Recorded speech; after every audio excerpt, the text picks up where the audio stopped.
Bonjour, alors je vais vous montrer rapidement comment éditer des fichiers PDF à l'aide d'un outil simple et gratuit qui s'appelle PDF Escape. Donc on va aller tout de suite dessus en tapant pdfescape.com dans le navigateur. Pour une utilisation simple, on n'a pas besoin de se connecter, de s'enregistrer. On va juste cliquer sur le bouton ici Free Online. Ça nous permet de pouvoir charger ici un nouveau fichier PDF. Donc on va le prendre ici à partir du disque dur. On peut prendre aussi depuis Internet un fichier PDF. Où on peut créer un nouveau fichier PDF, from scratch, depuis 0 quoi. Donc ici, on va sélectionner Upload PDF depuis le disque dur donc.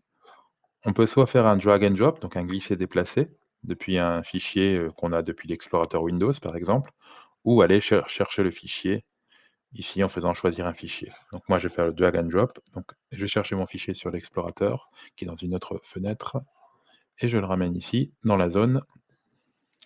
Donc le PDF se charge, ça prend quelques secondes. Voilà, on a un petit compteur qui nous dit dans combien de secondes ce sera disponible.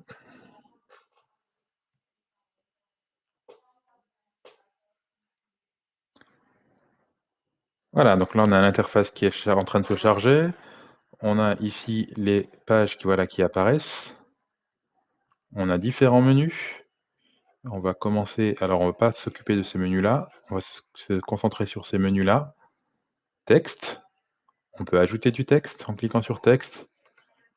Voilà, bonjour, paf. Quand je suis dans cette zone texte, on voit qu'il y a ici des nouvelles possibilités, nouvelles, fonctionnalités. On peut changer la police, donc regardez bien le bonjour ici, il va évoluer en fonction de la police qu'on met. Times, on a changé. On peut changer la taille. C'est à 12 par défaut, on met à 26. On peut mettre en gras, en italique, en souligné et on peut même changer la couleur. Voilà les options pour texte. On peut mettre un blanc, whiteout, ici. Ça permet d'effacer une zone, enfin de la mettre en blanc. Si par exemple je veux enlever automated sur le PDF que je vais faire, que je vais enregistrer, pouf, il est là, il a disparu. OK. On peut insérer une image, je ne vais pas le montrer, mais c'est assez classique. On peut faire comment dire, de l'écriture libre, que ce soit dessin ou écrire, voilà, comme ça. On peut insérer un lien ici. On peut insérer un champ de formulaire, donc ça peut être utile si on veut faire un PDF, que l'utilisateur devra remplir.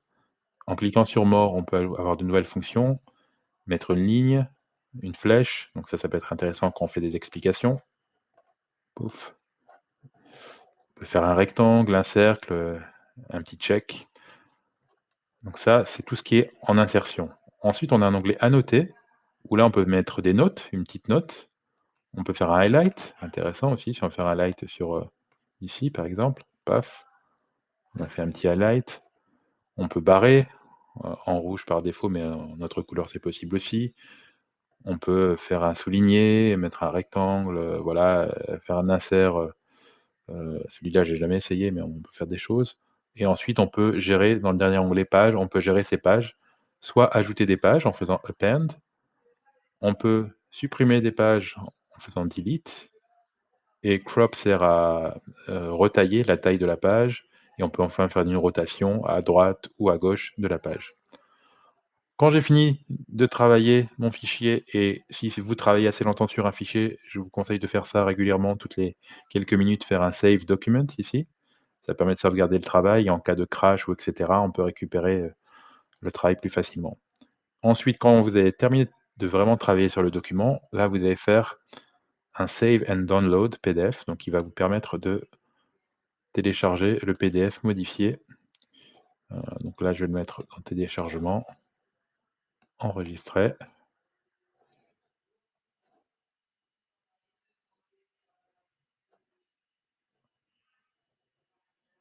Voilà et donc là, le nouveau PDF est sauvegardé sur mon disque dur, heu, avec toutes les informations que j'ai modifiées.